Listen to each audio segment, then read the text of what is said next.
세상에 영원한 것은 없다. 모든 것은 변한다. 꽃은 피고 지며 계절은 돌고 돈다. 하루의 빛은 동쪽에서 떠올라 서쪽으로 사라진다. 젊음도 성공도 행복도 슬픔도 모두 지나가 버린다. 우리가 손에 쥐고 있다고 생각하는 것들도 실상은 모래알처럼 빠져나가고 있다. 모든 것은 흘러간다. 우리는 종종 붙잡고 싶은 것들이 있다. 우리의 젊은 시절 사랑하는 이와의 달콤한 순간들, 꿈꾸던 목표를 이룬 성취의 기쁨 같은 것들 말이다. 하지만 세상의 이치는 늘 우리의 바람과는 상관없이 흘러간다. 이렇게 세상의 모든 것들이 끊임없이 변하고 사라지는 것을 재행무상이라고 한다. 재행은 모든 현상을, 무상은 영원하지 않음을 뜻한다. 쉽게 말해 이 세상에 영원한 것은 없다는 의미다. 대자연은 끊임없이 변한다. 대자연의 일부인 사람의 감정도, 생각도, 관계도 마찬가지다. 젊음도 늙어가고 건강도 약해지며 부와 명예도 시간 속에 녹아든다. 기쁨도 슬픔도 영원하지 않으며 고통스러운 순간도 결국은 지나간다. 이 덧없는 세상 속에서 우리는 어떻게 살아가야 할까? 무상을 깨닫는다는 것은 변화를 두려워하지 않는 것이다. 삶은 끊임없는 변화 속에서 의미를 찾는 여정이다. 우리는 종종 변화를 거부하며 잃지 않으려 애쓰고 붙잡으려 발버둥친다. 사랑하는 사람을 잃을까 두려워하고 재산이 줄어드는 것을 걱정하며 시간이 흘러가는 것에 아쉬움을 느낀다. 그러나 붙잡으려 하면 할수록 덧없음은 더 깊은 고통으로 우리를 밀어넣는다. 무상은 피할 수 없는 진리이기에 우리는 그것을 받아들이는 법을 배워야 한다. 붙잡지 마라. 그칠 줄 알아야 한다. 무상함을 인정하면 마음은 자유로워진다. 모든 것이 변한다는 사실은 모든 것이 영원히 지속되지 않는다는 의미이기도 하다. 지금의 고통도 슬픔도 언젠가는 지나갈 것이다. 삶의 굴곡 속에서 좌절할 때 이 무상의 진리를 떠올려 보라. 시간이 지나면 상처는 아물고 새로운 길이 열릴 것이다. 그 어떤 아픔도 그 어떤 기쁨도 영원하지 않다는 깨달음은 우리를 현재에 충실하게 한다.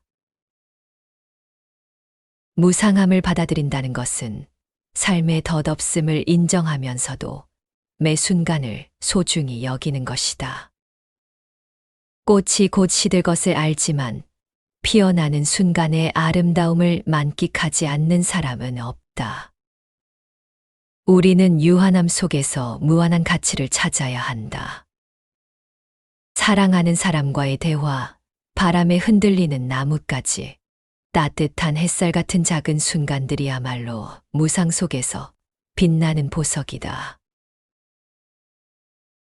많은 사람들은 무상을 부정하며 끊임없이 무언가를 소유하려 한다. 그러나 진정한 소유란 무엇일까? 그것은 물질도 관계도 아닌 우리의 경험과 깨달음이다. 변화무쌍한 세상 속에서 물질적인 소유는 일시적일 뿐이다. 집을 잃을 수 있고 돈을 잃을 수 있다. 그러나 우리가 삶에서 얻은 교훈, 느꼈던 감정, 나누었던 사랑은 누구도 빼앗을 수 없다. 무상을 깨달을수록 우리는 외적인 소유가 아닌 내면의 충만함을 추구하게 된다. 모든 것은 변하고 그 변화 속에서 삶은 계속된다. 그러니 현재를 충실히 살아라. 내일은 올지 알 수 없으며 오늘의 순간은 다시 돌아오지 않는다. 소유가 아닌 깨달음을 추구하라. 진정한 가치는 내면에서 찾아야 한다. 물이 흐르는 강을 바라보라. 강물은 끊임없이 움직이고 같은 물방울이 같은 자리에 머무는 법은 없다. 그러나 그 강은 결코 사라지지 않는다. 무상함 속에서도 삶은 이어지고 그 안에서 우리는 새로운 의미를 발견할 수 있다. 덧없음을 깨달았을 때 우리는 비로소 삶의 소중함을 알게 된다. 무상함 속에서 아름다움을 찾고 변화를 기꺼이 받아들이며 매 순간을 충실히 살아가라. 그것이 무상한 세상 속에서 우리가 살아가야 할 방식이다. 덧없음 속에서 영혼을 살고 변화 속에서 변치 않는 가치를 찾는 것이 삶의 진리이다. 오늘 낭독할 책은 에세이로 있는 명심보감이다. 오랜 세월 동안 동양의 지혜가 응축된 귀중한 가르침을 담은 책으로 다양한 고전과 현인들의 사상을 24개의 주제로 정리한 인생의 지침서이다. 명심보감의 의미는 마음을 환하게 비추는 거울이라는 뜻이다. 시시비비를 가리려 하기보다는 모든 것을 있는 그대로 받아들이는 법, 과도한 감정의 기복을 다스리는 법, 마음의 평안을 찾는 법 등 실천적인 지혜들이 담겨 있다. 현대를 살아가는 우리들에게 필요한 것은 바로 이러한 삶의 지혜일 것이다. 우리의 일상이 때로는 고단하고 힘들지라도 이러한 지혜들이 우리 삶의 나침반이 되어줄 것이다. 시시비비는 실상이 없다. 어리석고 못난 사람이 성내는 것은 모두가 이치에 통하지 못했기 때문이다. 마음의 불길을 더하지 말고 다만 귓가를 스치는 바람결로 여기라. 장점과 단점은 사람마다 있기 마련이고 세상의 인심은 어느 곳이나 한결같다. 옳고 그른 것은 원래 실상이 없어 마침내는 모두가 다 부질없는 것이 된다. 왕이 현자에게 물었다. 가장 성질이 나쁜 동물은 무엇인가? 현자가 대답했다. 거친 녀석으로는 폭군이고 점잖은 녀석으로는 아첨꾼입니다. 우둔한 인간일수록 철면피한 폭력을 휘두르기 마련이고 못난 사람일수록 간에 붙고 쓸개에 붙기를 즐겨한다. 그들이 화를 내고 성내는 것은 정도로 살아가는 방법을 모르는 탓이다. 생각하고 행동하는 것들이 그들의 방식으로는 이치에 통하지 못하기 때문이다. 그들의 그런 행위 앞에서 그대는 차라리 못 본 척, 못 들은 척, 귓가를 스치는 바람처럼 여기면 그만이다. 그들을 상대로 마음의 불길을 더하다간 그대의 자신마저 태워버리게 된다. 시시비비는 실상이 없다. 장점과 단점은 사람마다 있기 마련이고 세상의 인심은 어느 곳이나 한결같다. 책은담에 나오는 말을 음미할 필요가 있다. 꾀꼬리 우는 소리는 아름답다 하고 개구리 우는 소리는 시끄럽다고 하는 것이 보통 인정이다. 아름답게 핀 꽃은 귀여워하고 잡초가 우거진 것은 보기 싫다고 뽑아버리는 것이 인정이다. 그러나 이는 모두 사람의 감정이 정한 것이지 대자연의 눈으로 본다면 꾀꼬리 울음소리나 개구리 울음소리나 모두 생명의 노래일 뿐이다. 아름다운 꽃이나 꽃 없는 잡초나 다 같이 생명 있는 자의 모습일 뿐이다. 아직도 시시비비에 끌려다닐 필요가 있다고 생각하는가? 어리석고 못난 사람을 만나거든 비켜가면 그만이다. 다만 귓가를 스치는 바람결로 여기면 그만이다. 평범한 삶이 가장 아름답다. 아무 탈 없이 가난하게 살지언정 탈이 있으면서 부유하게 살지 마라. 차라리 아무 사고 없이 초가집에 살지언정 사고가 있으면서 고급 주택에 살지 마라. 차라리 아무 병 없이 거친 밥을 먹을지언정 병 있으면서 좋은 약을 먹지 마라. 어쩌면 약간의 고통과 근심은 누구에게나 필요한 것인지도 모른다. 바닥에 아무런 짐도 싣지 않은 배는 안전한 항해를 할 수 없는 것과 같은 이치다. 하미는 그의 비망록에서 이렇게 말했다. 나무가 허다한 고통을 겪은 후에는 열매 맺을 철이 오게 마련입니다. 겨울은 늘 봄 속에서 끝이 납니다. 돌이켜 생각해 보자. 가난하게 산다는 것은 고통이다. 릴케의 말처럼 가난이 설령 우리의 내부로부터 솟아나는 위대한 빛이라 할지라도 가난하게 산다는 것은 고통이며 공포이다. 하지만 나무가 고통 후에 열매를 맺듯이 가난하게 살지언정 아무 탈 없이 사는 것이 가장 현명한 삶의 태도일 것이다. 마음이 편안하면 세상이 아름답다. 마음이 편안하면 초가집도 아늑하고 성품이 안정되면 나물국도 향기롭다. 러스키는 이 우주가 즐겁고 활락한 곳인가 혹은 슬프고 소란한 곳인가를 논의하지 말라고 했다. 내 마음에 따라 우주는 즐거운 보금자리가 될 수도 있고 슬픔과 괴로움에 가득 찬 구렁텅이도 될 수 있다. 우리는 마음에 따라 두 가지 중에 하나를 선택할 자유가 있을 뿐이라는 것이다. 마음은 쓰면 쓸수록 골짜기로 파고드는 버릇이 있다. 아주 작은 일에도 마음을 쓰기 시작하면 그것은 끝간데 없이 치닫기 일수다. 마음은 눈에 보이지 않는 것도 느끼기 때문이다. 손으로 만져지지 않아도 느끼며 귀에 들리지 않아도 느낀다. 막힌 데가 없는가 하면 숨 돌릴 틈도 없이 꽉 막혀 있기도 한다. 그래서 마음이 앞서면 발도 가볍지만 마음이 뒤뚱거리기 시작하면 모든 것이 혼란스럽다.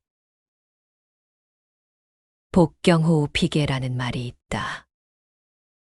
복이란 새털보다도 가볍다는 뜻으로 자신의 마음가짐에 따라 행복하게 된다는 말이다.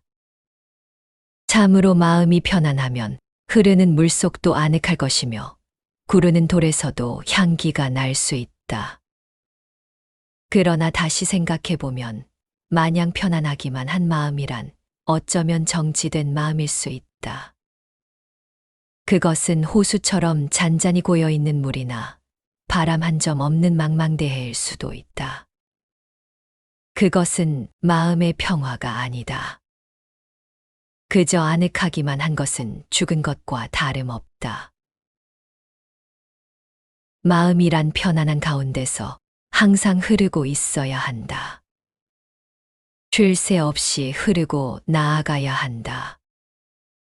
그 흐르는 마음 한가운데에 그대를 실으라. 그리고 끊임없이 항해하라. 라즈니쉬가 말했다. 이성은 바깥쪽으로 움직이고 타인에게로 열린다. 마음은 안쪽으로 움직이고 자신에게로 열린다. 지혜로운 삶은 가꾸기에 달려 있다. 군자에게는 세 가지 경계해야 할 것이 있다.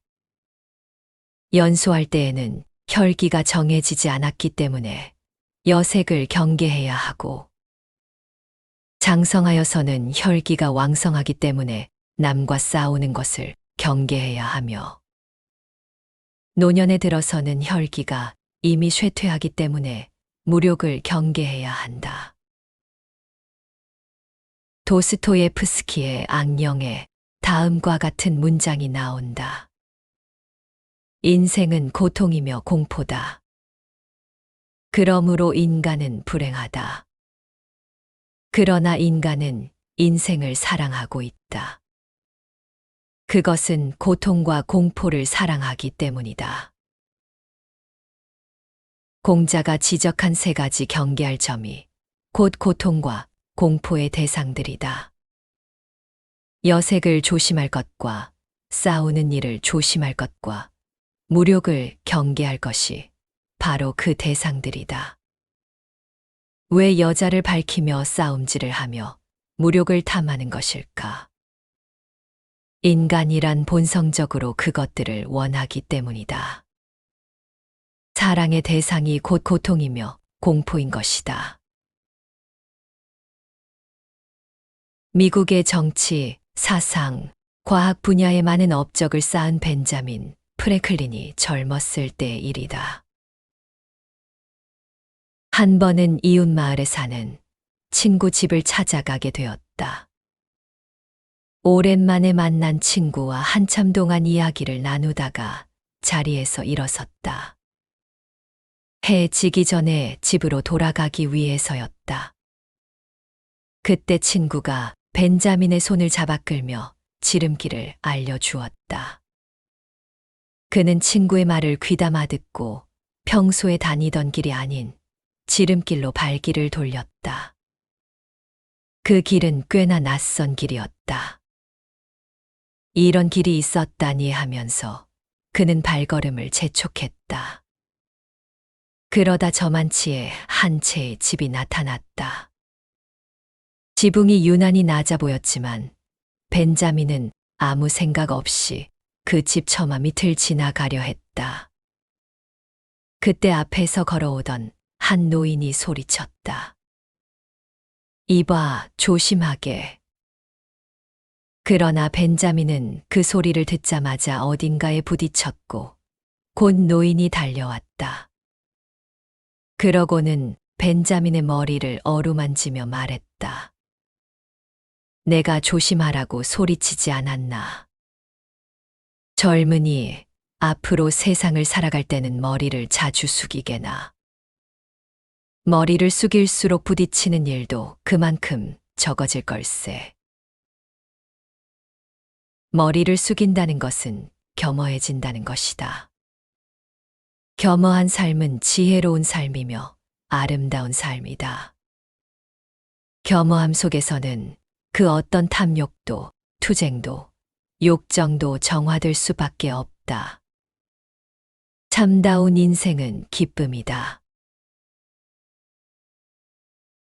슬픔과 기쁨을 크게 하지 마라.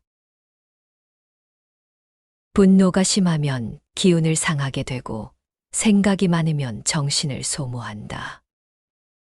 정신이 피로해지면 마음이 수고롭게 되고 기운이 약해지면 질병이 생기기 마련이다.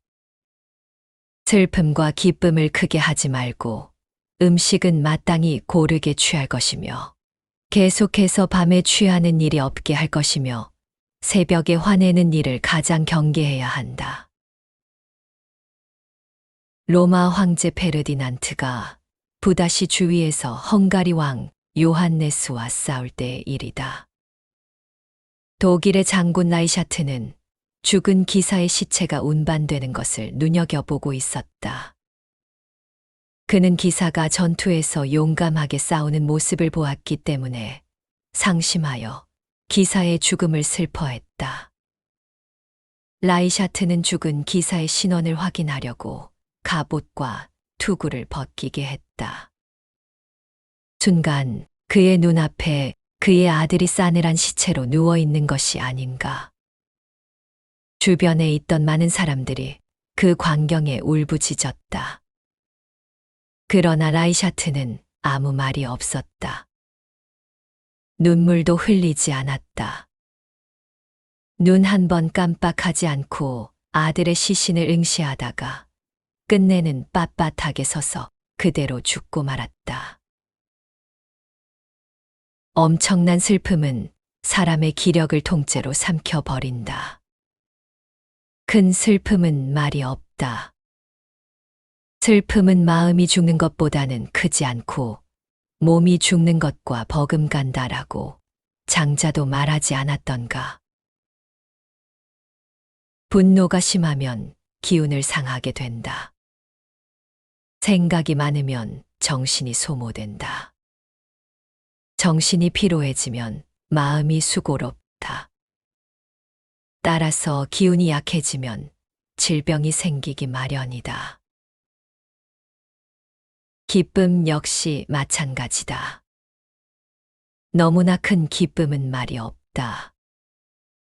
어떠한 기쁨이라도 등에 고통을 업고 있다고 하지 않던가. 그대의 기쁨은, 그대의 슬픔은 부디 아름다움으로 치장하라.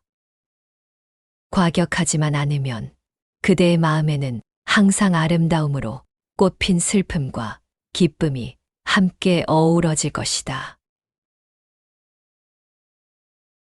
맑은 정신은 모든 것의 근본이다.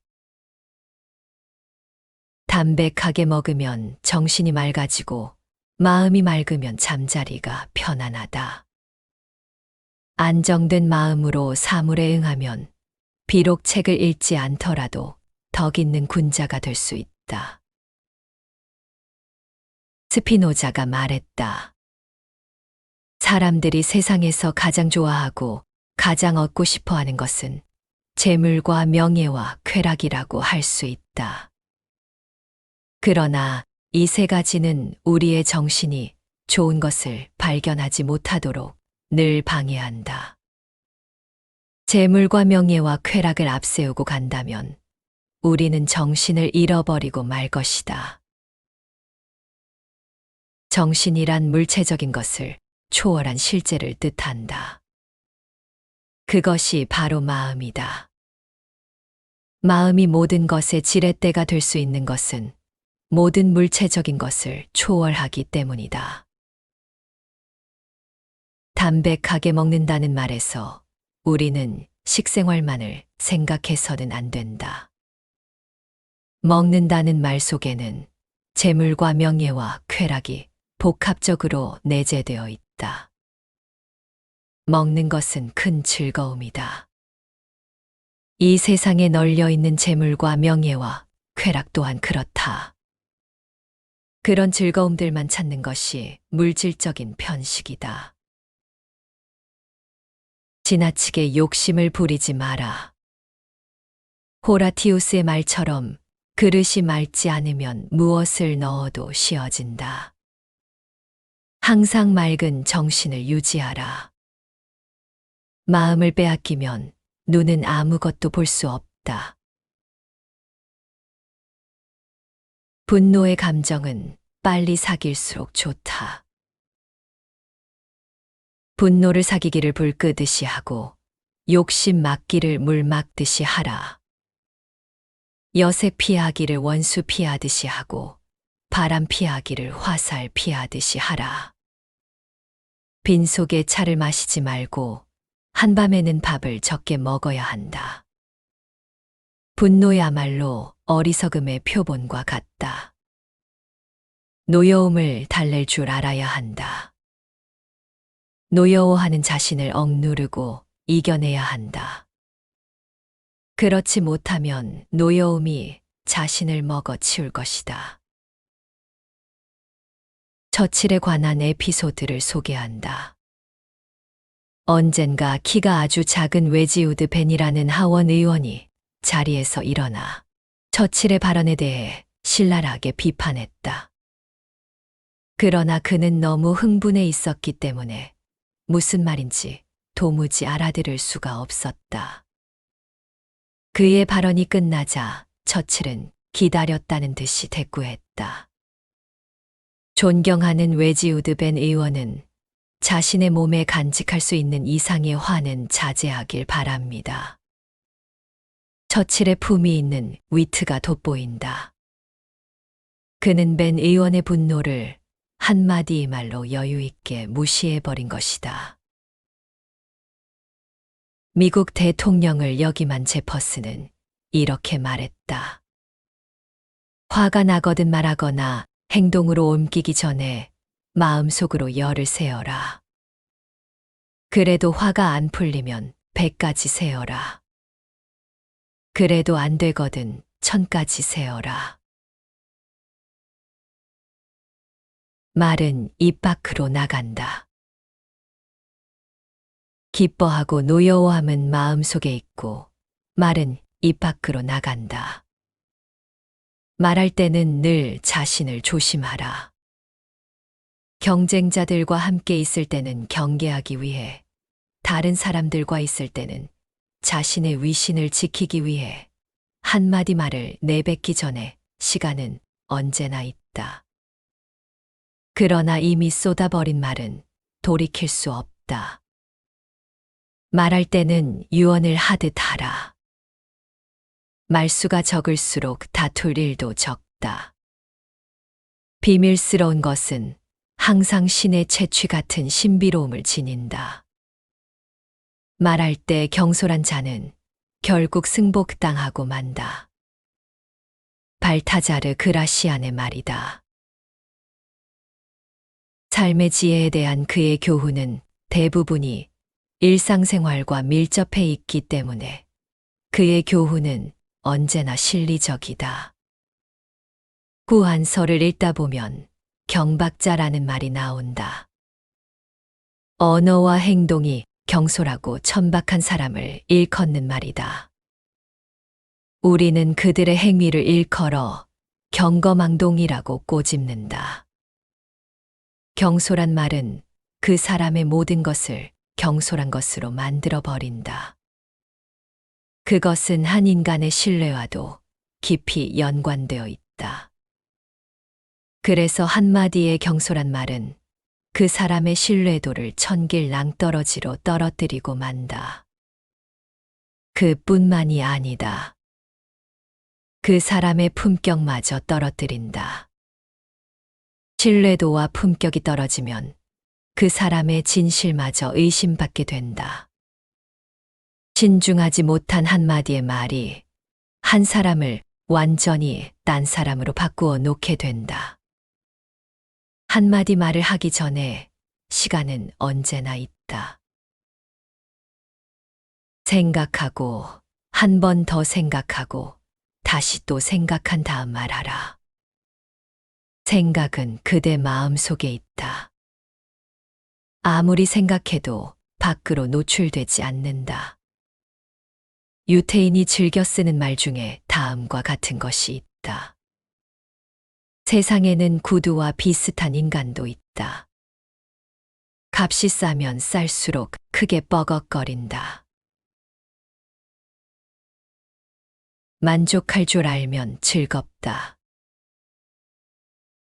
만족할 줄 아는 사람은 빈천에도 즐겁지만 만족할 줄 모르는 사람은 부귀해도 근심한다. 신라 때 낭산 밑에 백결터 선생이란 분이 살았다. 백결은 집이 너무나 가난하여 옷가지를 누더기로 100군데나 기워 입은 데서 얻은 이름이다. 그는 모든 음악을 사랑했으며 특히 검은고를 잘 탔다. 어느 해 섣달금음이 되자 이웃집의 떡방아 찢는 소리를 듣고 그의 아내가 한숨을 쉬면서 말했다. 남들은 모두 저렇게 방아를 찢는데 우린 어쩌면 좋지요. 그러자 백결 선생이 달래듯 말했다. 부귀는 하늘에 달려 있으니 괜한 불평을 하면 무엇하겠소. 오늘은 검은고로 방아 찢는 소리를 내보일 테니 위안을 삼도록 하구려. 이것이야말로 괴로움 속에서 찾아낸 즐거움이다. 즐거움은 사람마다 그 모양을 달리하지만 만족할 줄 안다는 것에서는 모두가 똑같다. 석가모니가 말했다. 만족함을 모르는 사람은 부유해도 가난하며 만족함을 아는 사람은 가난하더라도 부유하다. 그칠 줄 알면 부끄러움이 없다. 만족할 줄 알아서 언제나 만족하면 평생 욕되지 않는다. 그칠 줄을 알아서 그치게 되면 평생토록 부끄러움이 없다.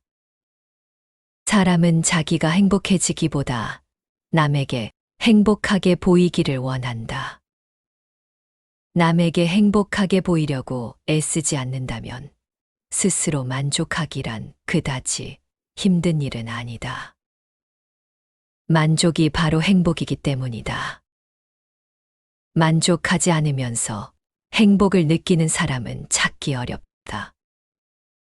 그 만족의 욕구가 어디까지라고 단정해서 말할 수 있는 사람 역시 만나기 어렵다. 돈을 좋아하는 사람은 바라던 만큼 돈을 가지게 되어도 만족하지 못한다. 여자를 좋아하는 사람은 바라던 미인을 얻어도 역시 만족하지 못한다. 명예나 권력도 마찬가지다. 욕심과 탐욕이라는 어휘가 그 자리를 차지하기 때문이다. 만족할 줄 아는 것과 마찬가지로 그칠 줄도 알아야 한다. 때가 되면 앉았던 자리에서도 일어나야 하며 누리던 권력도 미련 없이 다른 사람에게 내줄 수 있어야 한다. 에리히 프롬은 자유로부터의 도피에서 말했다. 탐욕은 결코 만족에 이를 수 없는 욕구를 만족시키기 위해 끝없이 노력하는 가운데 그를 지쳐버리게 하는 바닥 없는 함정과 같다. 생각을 가다듬고 행동하라. 쓸데없는 생각은 정신을 상하게 하고 허망된 행동은 화근을 불러온다. 어느 날 칭기즈칸이 사냥을 하기 위해 숲속으로 말을 몰았다. 많은 신하들이 줄을 지어 그를 따랐다. 팔목에는 칭기즈칸이 유난히도 아끼는 매가 앉아 있었는데 그 매는 사냥을 할 때마다 동행하곤 했다. 칭기즈칸 일행은 하루 종일 숲속을 헤맸지만 사냥의 결과는 신통치 못했다. 해가 질 무렵이 되자 그들은 하는 수 없이 궁전으로 돌아가기로 했다.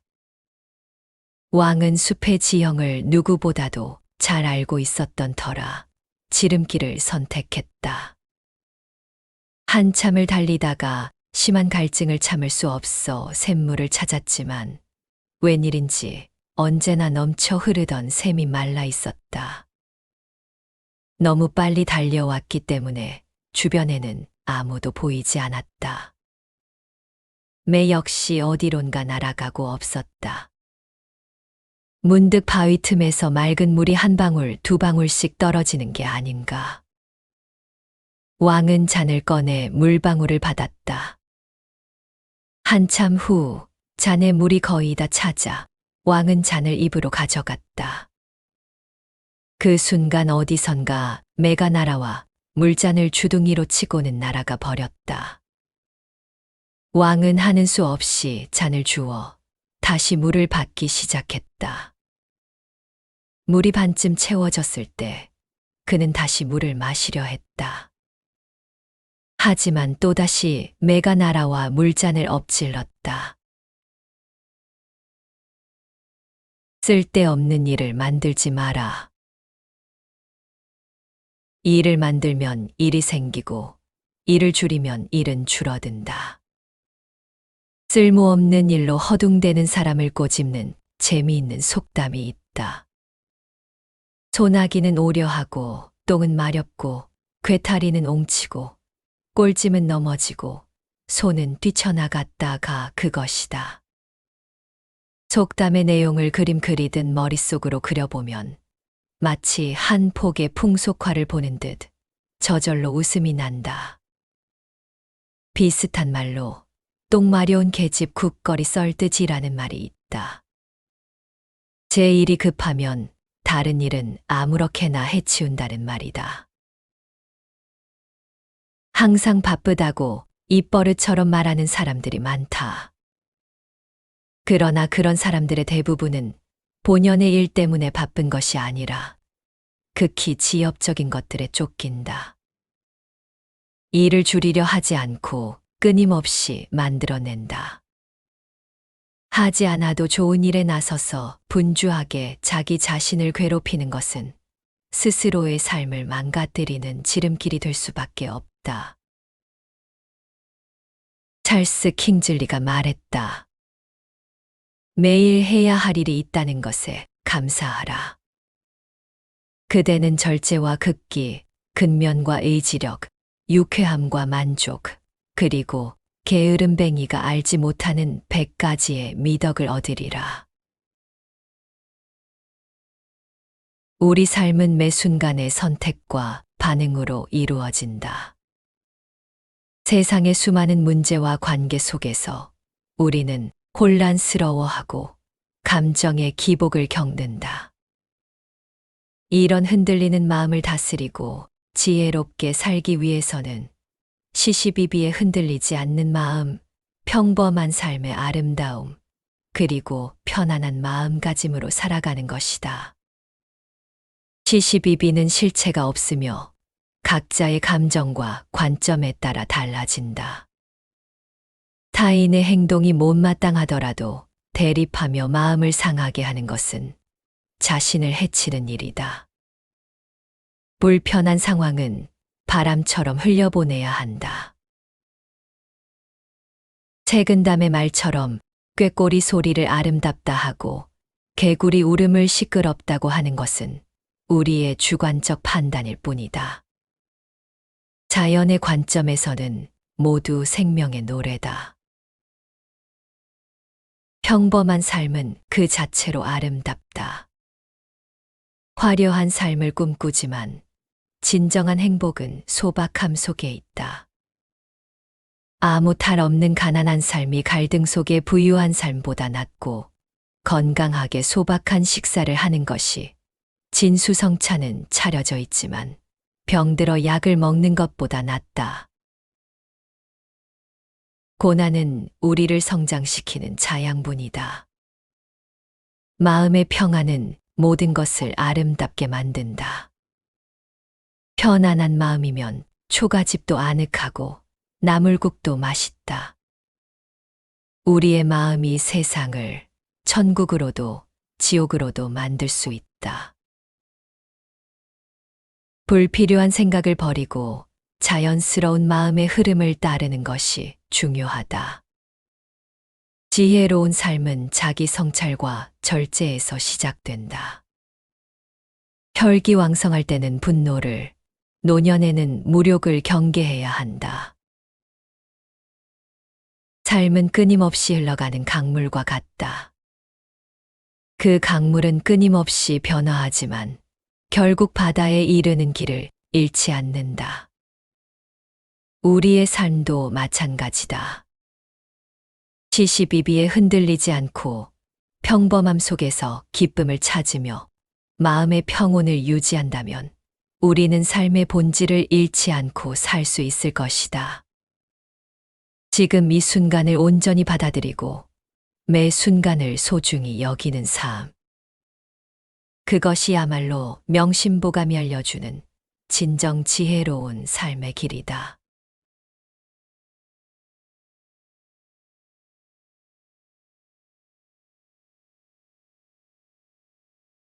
세상에 영원한 것은 없다. 모든 것은 변한다. 꽃은 피고 지며 계절은 돌고 돈다. 하루의 빛은 동쪽에서 떠올라 서쪽으로 사라진다. 젊음도 성공도 행복도 슬픔도 모두 지나가 버린다. 우리가 손에 쥐고 있다고 생각하는 것들도 실상은 모래알처럼 빠져나가고 있다.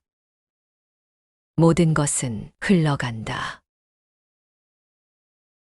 우리는 종종 붙잡고 싶은 것들이 있다.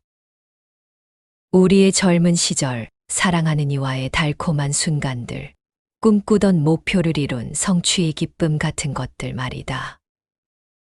하지만 세상의 이치는 늘 우리의 바람과는 상관없이 흘러간다.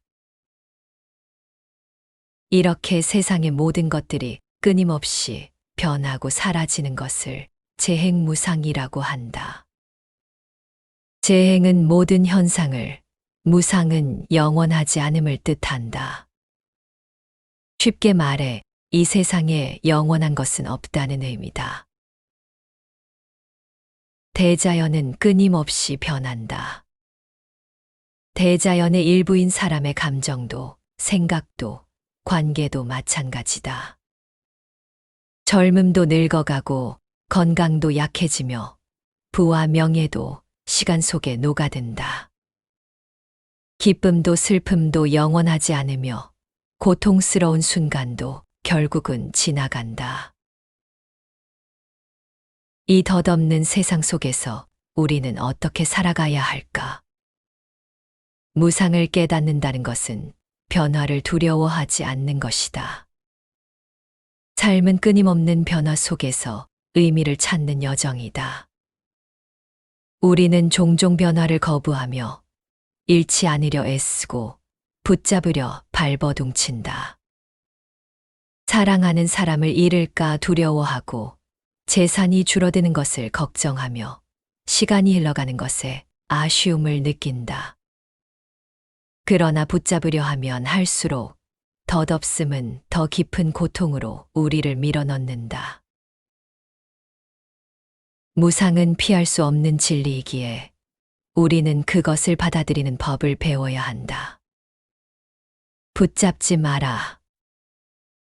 그칠 줄 알아야 한다. 무상함을 인정하면 마음은 자유로워진다. 모든 것이 변한다는 사실은 모든 것이 영원히 지속되지 않는다는 의미이기도 하다. 지금의 고통도 슬픔도 언젠가는 지나갈 것이다. 삶의 굴곡 속에서 좌절할 때 이 무상의 진리를 떠올려 보라. 시간이 지나면 상처는 아물고 새로운 길이 열릴 것이다. 그 어떤 아픔도 그 어떤 기쁨도 영원하지 않다는 깨달음은 우리를 현재에 충실하게 한다. 무상함을 받아들인다는 것은 삶의 덧없음을 인정하면서도 매 순간을 소중히 여기는 것이다. 꽃이 곧 시들 것을 알지만 피어나는 순간의 아름다움을 만끽하지 않는 사람은 없다. 우리는 유한함 속에서 무한한 가치를 찾아야 한다. 사랑하는 사람과의 대화, 바람에 흔들리는 나뭇가지, 따뜻한 햇살 같은 작은 순간들이야말로 무상 속에서 빛나는 보석이다. 많은 사람들은 무상을 부정하며 끊임없이 무언가를 소유하려 한다. 그러나 진정한 소유란 무엇일까? 그것은 물질도 관계도 아닌 우리의 경험과 깨달음이다. 변화무쌍한 세상 속에서 물질적인 소유는 일시적일 뿐이다.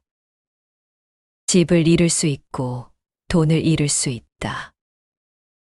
그러나 우리가 삶에서 얻은 교훈, 느꼈던 감정, 나누었던 사랑은 누구도 빼앗을 수 없다. 무상을 깨달을수록 우리는 외적인 소유가 아닌 내면의 충만함을 추구하게 된다. 모든 것은 변하고 그 변화 속에서 삶은 계속된다. 그러니 현재를 충실히 살아라.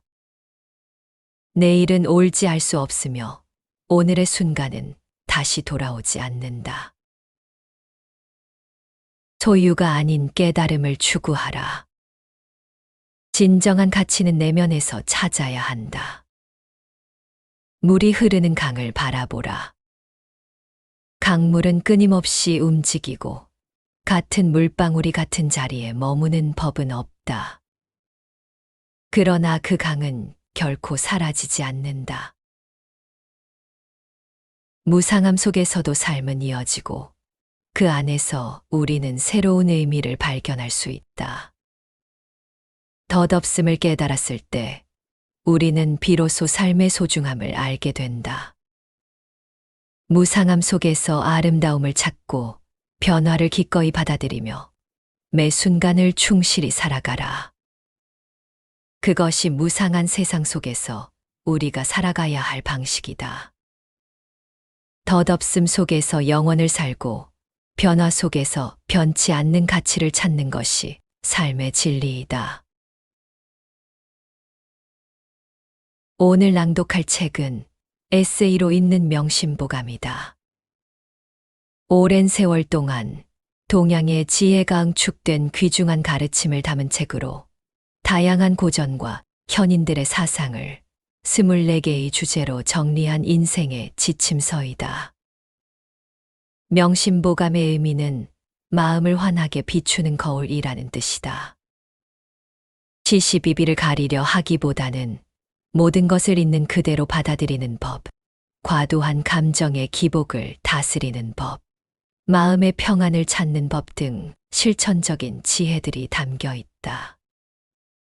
현대를 살아가는 우리들에게 필요한 것은 바로 이러한 삶의 지혜일 것이다. 우리의 일상이 때로는 고단하고 힘들지라도 이러한 지혜들이 우리 삶의 나침반이 되어줄 것이다. 시시비비는 실상이 없다. 어리석고 못난 사람이 성내는 것은 모두가 이치에 통하지 못했기 때문이다. 마음의 불길을 더하지 말고 다만 귓가를 스치는 바람결로 여기라. 장점과 단점은 사람마다 있기 마련이고 세상의 인심은 어느 곳이나 한결같다. 옳고 그른 것은 원래 실상이 없어 마침내는 모두가 다 부질없는 것이 된다. 왕이 현자에게 물었다. 가장 성질이 나쁜 동물은 무엇인가? 현자가 대답했다. 거친 녀석으로는 폭군이고 점잖은 녀석으로는 아첨꾼입니다. 우둔한 인간일수록 철면피한 폭력을 휘두르기 마련이고 못난 사람일수록 간에 붙고 쓸개에 붙기를 즐겨한다. 그들이 화를 내고 성내는 것은 정도로 살아가는 방법을 모르는 탓이다. 생각하고 행동하는 것들이 그들의 방식으로는 이치에 통하지 못하기 때문이다. 그들의 그런 행위 앞에서 그대는 차라리 못 본 척, 못 들은 척, 귓가를 스치는 바람처럼 여기면 그만이다. 그들을 상대로 마음의 불길을 더하다간 그대의 자신마저 태워버리게 된다. 시시비비는 실상이 없다. 장점과 단점은 사람마다 있기 마련이고 세상의 인심은 어느 곳이나 한결같다. 책은담에 나오는 말을 음미할 필요가 있다. 꾀꼬리 우는 소리는 아름답다 하고 개구리 우는 소리는 시끄럽다고 하는 것이 보통 인정이다. 아름답게 핀 꽃은 귀여워하고 잡초가 우거진 것은 보기 싫다고 뽑아버리는 것이 인정이다. 그러나 이는 모두 사람의 감정이 정한 것이지 대자연의 눈으로 본다면 꾀꼬리 울음소리나 개구리 울음소리나 모두 생명의 노래일 뿐이다. 아름다운 꽃이나 꽃 없는 잡초나 다 같이 생명 있는 자의 모습일 뿐이다. 아직도 시시비비에 끌려다닐 필요가 있다고 생각하는가? 어리석고 못난 사람을 만나거든 비켜가면 그만이다. 다만 귓가를 스치는 바람결로 여기면 그만이다. 평범한 삶이 가장 아름답다. 아무 탈 없이 가난하게 살지언정 탈이 있으면서 부유하게 살지 마라. 차라리 아무 사고 없이 초가집에 살지언정 사고가 있으면서 고급 주택에 살지 마라. 차라리 아무 병 없이 거친 밥을 먹을지언정 병 있으면서 좋은 약을 먹지 마라. 어쩌면 약간의 고통과 근심은 누구에게나 필요한 것인지도 모른다. 바닥에 아무런 짐도 싣지 않은 배는 안전한 항해를 할 수 없는 것과 같은 이치다. 하미는 그의 비망록에서 이렇게 말했다. 나무가 허다한 고통을 겪은 후에는 열매 맺을 철이 오게 마련입니다. 겨울은 늘 봄 속에서 끝이 납니다. 돌이켜 생각해보자. 가난하게 산다는 것은 고통이다. 릴케의 말처럼 가난이 설령 우리의 내부로부터 솟아나는 위대한 빛이라 할지라도 가난하게 산다는 것은 고통이며 공포이다. 하지만 나무가 고통 후에 열매를 맺듯이 가난하게 살지언정 아무 탈 없이 사는 것이 가장 현명한 삶의 태도일 것이다. 마음이 편안하면 세상이 아름답다. 마음이 편안하면 초가집도 아늑하고 성품이 안정되면 나물국도 향기롭다. 러스키는 이 우주가 즐겁고 활락한 곳인가 혹은 슬프고 소란한 곳인가를 논의하지 말라고 했다. 내 마음에 따라 우주는 즐거운 보금자리가 될 수도 있고 슬픔과 괴로움에 가득 찬 구렁텅이도 될 수 있다. 우리는 마음에 따라 두 가지 중에 하나를 선택할 자유가 있을 뿐이라는 것이다. 마음은 쓰면 쓸수록 골짜기로 파고드는 버릇이 있다. 아주 작은 일에도 마음을 쓰기 시작하면 그것은 끝간데 없이 치닫기 일수다. 마음은 눈에 보이지 않는 것도 느끼기 때문이다. 손으로 만져지지 않아도 느끼며 귀에 들리지 않아도 느낀다. 막힌 데가 없는가 하면 숨 돌릴 틈도 없이 꽉 막혀 있기도 한다. 그래서 마음이 앞서면 발도 가볍지만 마음이 뒤뚱거리기 시작하면 모든 것이 혼란스럽다. 복경호우 비계라는 말이 있다. 복이란 새털보다도 가볍다는 뜻으로 자신의 마음가짐에 따라 행복하게 된다는 말이다.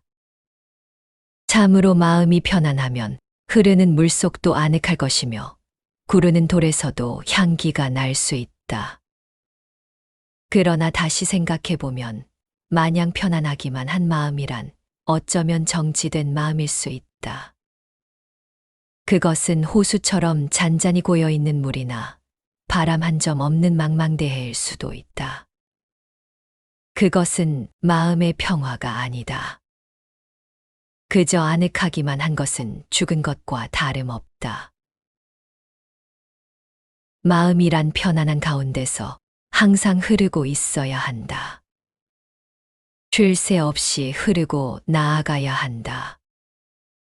그 흐르는 마음 한가운데에 그대를 실으라. 그리고 끊임없이 항해하라. 라즈니쉬가 말했다. 이성은 바깥쪽으로 움직이고 타인에게로 열린다. 마음은 안쪽으로 움직이고 자신에게로 열린다. 지혜로운 삶은 가꾸기에 달려 있다. 군자에게는 세 가지 경계해야 할 것이 있다. 연소할 때에는 혈기가 정해지지 않았기 때문에 여색을 경계해야 하고, 장성하여서는 혈기가 왕성하기 때문에 남과 싸우는 것을 경계해야 하며 노년에 들어서는 혈기가 이미 쇠퇴하기 때문에 무력을 경계해야 한다. 도스토예프스키의 악령에 다음과 같은 문장이 나온다. 인생은 고통이며 공포다. 그러므로 인간은 불행하다. 그러나 인간은 인생을 사랑하고 있다. 그것은 고통과 공포를 사랑하기 때문이다. 공자가 지적한 세 가지 경계할 점이 곧 고통과 공포의 대상들이다. 여색을 조심할 것과 싸우는 일을 조심할 것과 무력을 경계할 것이 바로 그 대상들이다. 왜 여자를 밝히며 싸움질을 하며 무력을 탐하는 것일까? 인간이란 본성적으로 그것들을 원하기 때문이다. 사랑의 대상이 곧 고통이며 공포인 것이다. 미국의 정치, 사상, 과학 분야에 많은 업적을 쌓은 벤자민 프랭클린이 젊었을 때의 일이다. 한 번은 이웃 마을에 사는 친구 집을 찾아가게 되었다. 오랜만에 만난 친구와 한참 동안 이야기를 나누다가 자리에서 일어섰다. 해 지기 전에 집으로 돌아가기 위해서였다. 그때 친구가 벤자민의 손을 잡아 끌며 지름길을 알려주었다. 그는 친구의 말을 귀담아 듣고 평소에 다니던 길이 아닌 지름길로 발길을 돌렸다. 그 길은 꽤나 낯선 길이었다. 이런 길이 있었다니 하면서 그는 발걸음을 재촉했다. 그러다 저만치에 한 채의 집이 나타났다. 지붕이 유난히 낮아 보였지만 벤자민은 아무 생각 없이 그 집 처마 밑을 지나가려 했다. 그때 앞에서 걸어오던 한 노인이 소리쳤다. 이봐, 조심하게. 그러나 벤자민은 그 소리를 듣자마자 어딘가에 부딪혔고 곧 노인이 달려왔다. 그러고는 벤자민의 머리를 어루만지며 말했다. 내가 조심하라고 소리치지 않았나. 젊은이, 앞으로 세상을 살아갈 때는 머리를 자주 숙이게나.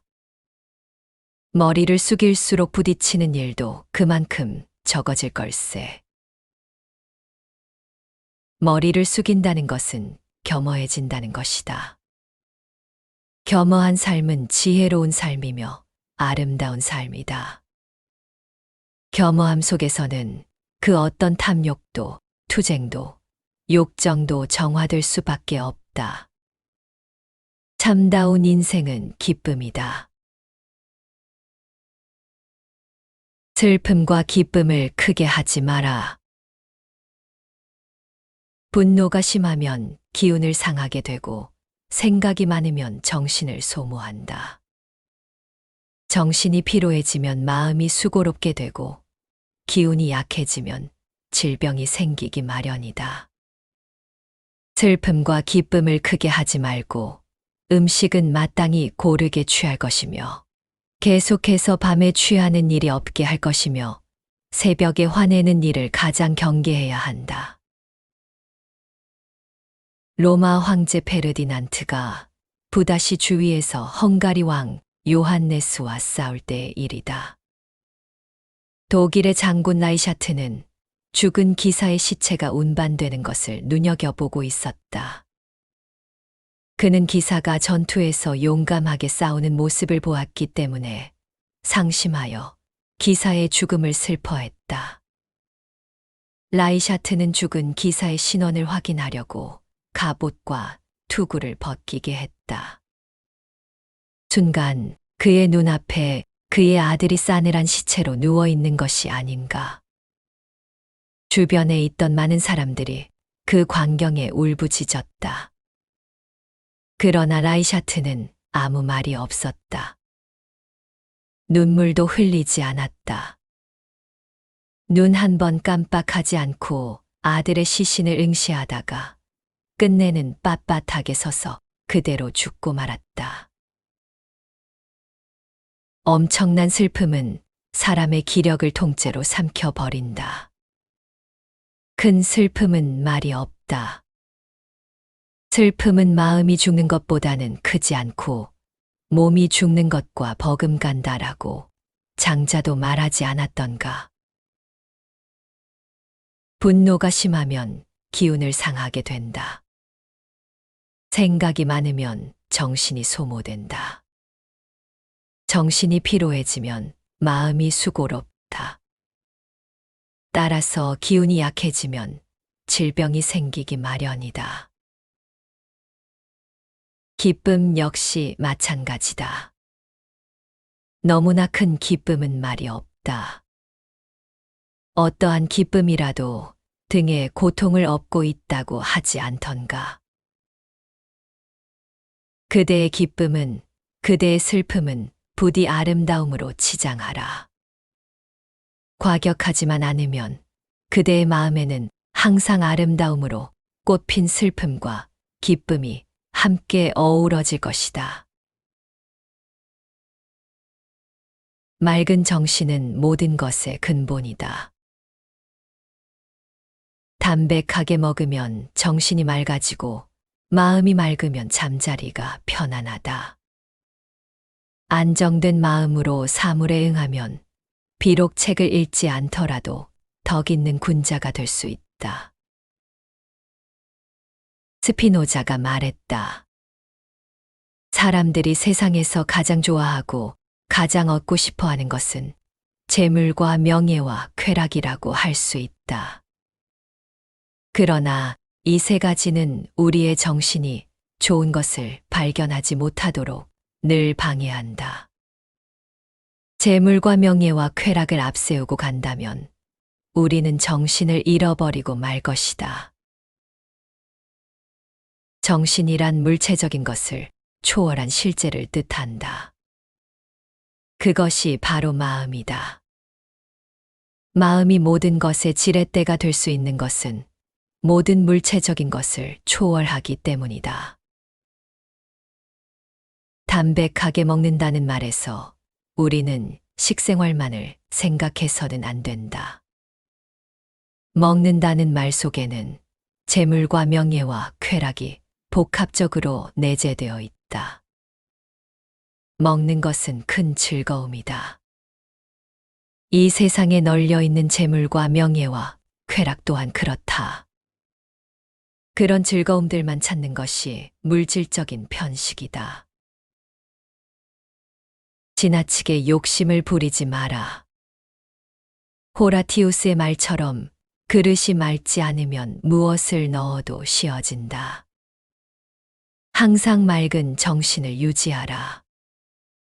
마음을 빼앗기면 눈은 아무것도 볼 수 없다. 분노의 감정은 빨리 사귈수록 좋다. 분노를 사귀기를 불 끄듯이 하고 욕심 막기를 물 막듯이 하라. 여색 피하기를 원수 피하듯이 하고 바람 피하기를 화살 피하듯이 하라. 빈속에 차를 마시지 말고 한밤에는 밥을 적게 먹어야 한다. 분노야말로 어리석음의 표본과 같다. 노여움을 달랠 줄 알아야 한다. 노여워하는 자신을 억누르고 이겨내야 한다. 그렇지 못하면 노여움이 자신을 먹어 치울 것이다. 처칠에 관한 에피소드를 소개한다. 언젠가 키가 아주 작은 웨지우드 벤이라는 하원 의원이 자리에서 일어나 처칠의 발언에 대해 신랄하게 비판했다. 그러나 그는 너무 흥분해 있었기 때문에 무슨 말인지 도무지 알아들을 수가 없었다. 그의 발언이 끝나자 처칠은 기다렸다는 듯이 대꾸했다.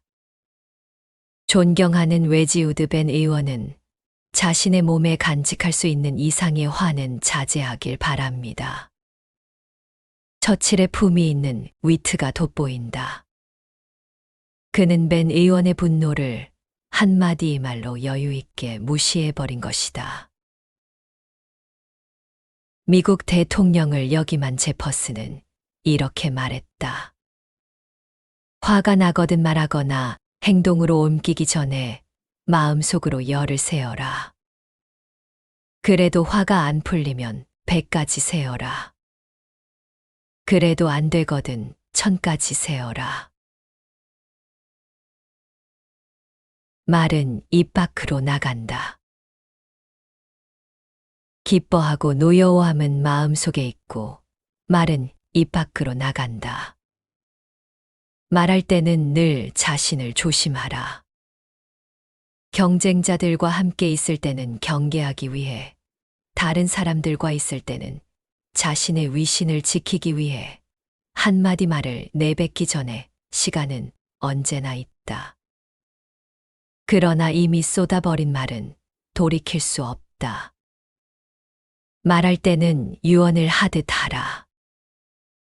말수가 적을수록 다툴 일도 적다. 비밀스러운 것은 항상 신의 채취 같은 신비로움을 지닌다. 말할 때 경솔한 자는 결국 승복당하고 만다. 발타자르 그라시안의 말이다.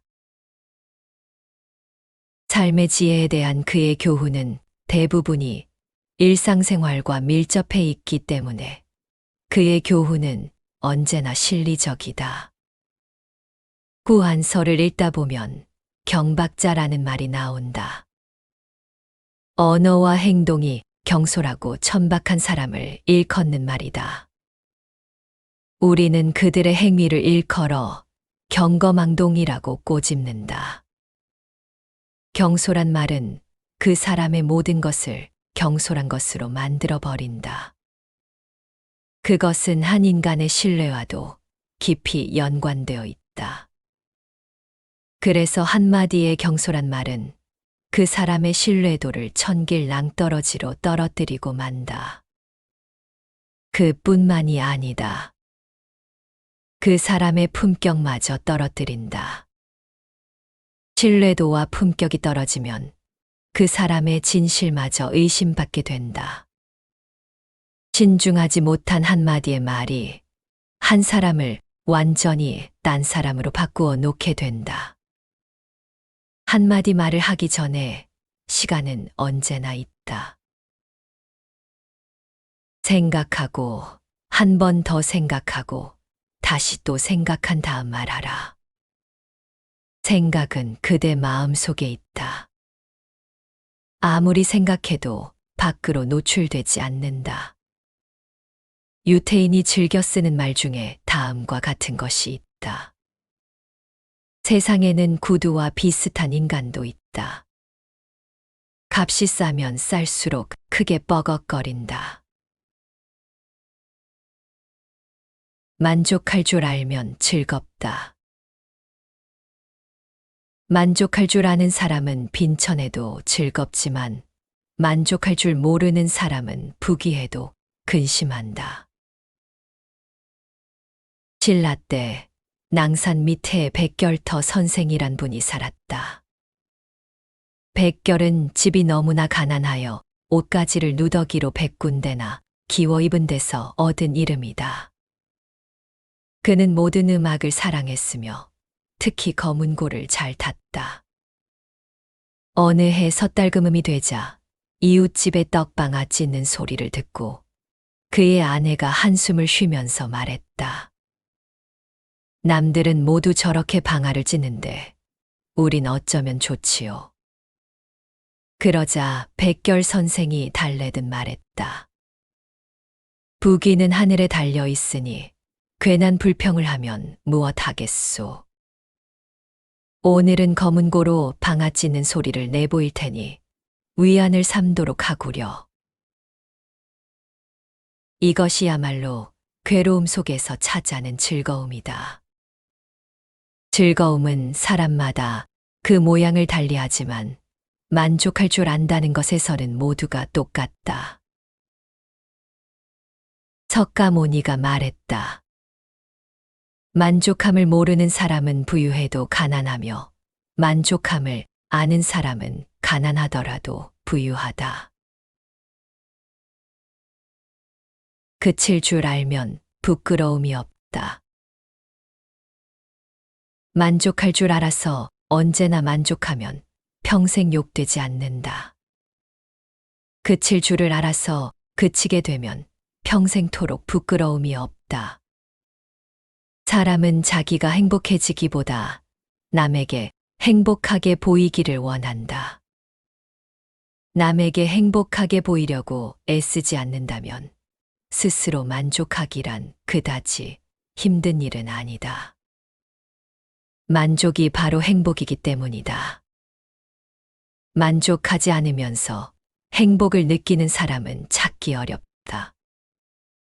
그 만족의 욕구가 어디까지라고 단정해서 말할 수 있는 사람 역시 만나기 어렵다. 돈을 좋아하는 사람은 바라던 만큼 돈을 가지게 되어도 만족하지 못한다. 여자를 좋아하는 사람은 바라던 미인을 얻어도 역시 만족하지 못한다. 명예나 권력도 마찬가지다.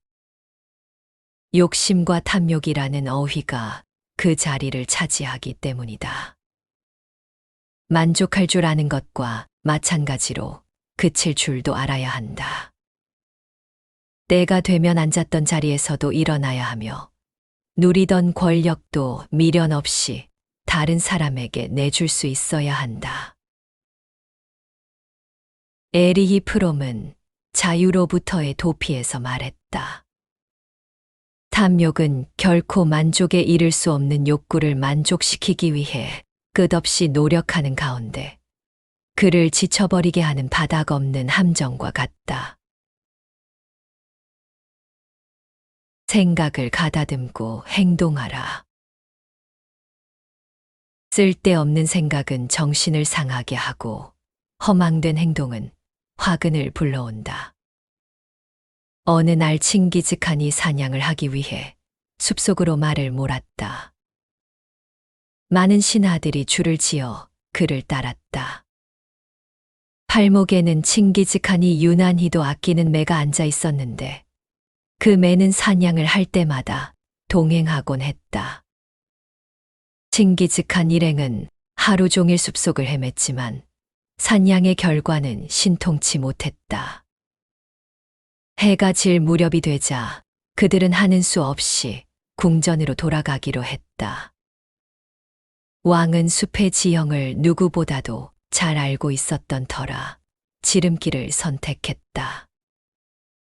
한참을 달리다가 심한 갈증을 참을 수 없어 샘물을 찾았지만 웬일인지 언제나 넘쳐 흐르던 샘이 말라 있었다. 너무 빨리 달려왔기 때문에 주변에는 아무도 보이지 않았다. 매 역시 어디론가 날아가고 없었다. 문득 바위 틈에서 맑은 물이 한 방울 두 방울씩 떨어지는 게 아닌가. 왕은 잔을 꺼내 물방울을 받았다. 한참 후 잔에 물이 거의 다 차자 왕은 잔을 입으로 가져갔다. 그 순간 어디선가 매가 날아와 물잔을 주둥이로 치고는 날아가 버렸다. 왕은 하는 수 없이 잔을 주워 다시 물을 받기 시작했다. 물이 반쯤 채워졌을 때 그는 다시 물을 마시려 했다. 하지만 또다시 매가 날아와 물잔을 엎질렀다. 쓸데없는 일을 만들지 마라. 일을 만들면 일이 생기고 일을 줄이면 일은 줄어든다. 쓸모없는 일로 허둥대는 사람을 꼬집는 재미있는 속담이 있다. 소나기는 오려하고 똥은 마렵고 괴타리는 옹치고 꼴찜은 넘어지고 소는 뛰쳐나갔다가 그것이다. 속담의 내용을 그림 그리듯 머릿속으로 그려보면 마치 한 폭의 풍속화를 보는 듯 저절로 웃음이 난다. 비슷한 말로 똥 마려운 계집 국거리 썰듯이라는 말이 있다. 제 일이 급하면 다른 일은 아무렇게나 해치운다는 말이다. 항상 바쁘다고 입버릇처럼 말하는 사람들이 많다. 그러나 그런 사람들의 대부분은 본연의 일 때문에 바쁜 것이 아니라 극히 지엽적인 것들에 쫓긴다. 일을 줄이려 하지 않고 끊임없이 만들어낸다. 하지 않아도 좋은 일에 나서서 분주하게 자기 자신을 괴롭히는 것은 스스로의 삶을 망가뜨리는 지름길이 될 수밖에 없다. 찰스 킹즐리가 말했다. 매일 해야 할 일이 있다는 것에 감사하라. 그대는 절제와 극기, 근면과 의지력, 유쾌함과 만족, 그리고 게으름뱅이가 알지 못하는 100가지의 미덕을 얻으리라. 우리 삶은 매 순간의 선택과 반응으로 이루어진다. 세상의 수많은 문제와 관계 속에서 우리는 혼란스러워하고 감정의 기복을 겪는다. 이런 흔들리는 마음을 다스리고 지혜롭게 살기 위해서는 시시비비에 흔들리지 않는 마음, 평범한 삶의 아름다움, 그리고 편안한 마음가짐으로 살아가는 것이다. 시시비비는 실체가 없으며 각자의 감정과 관점에 따라 달라진다.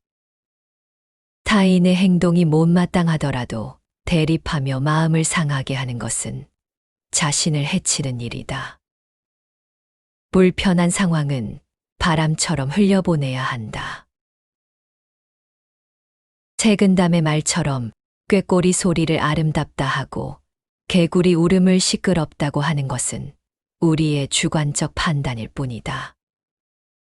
자연의 관점에서는 모두 생명의 노래다. 평범한 삶은 그 자체로 아름답다. 화려한 삶을 꿈꾸지만 진정한 행복은 소박함 속에 있다. 아무 탈 없는 가난한 삶이 갈등 속의 부유한 삶보다 낫고 건강하게 소박한 식사를 하는 것이 진수성찬은 차려져 있지만 병들어 약을 먹는 것보다 낫다. 고난은 우리를 성장시키는 자양분이다. 마음의 평안은 모든 것을 아름답게 만든다. 편안한 마음이면 초가집도 아늑하고 나물국도 맛있다. 우리의 마음이 세상을 천국으로도 지옥으로도 만들 수 있다.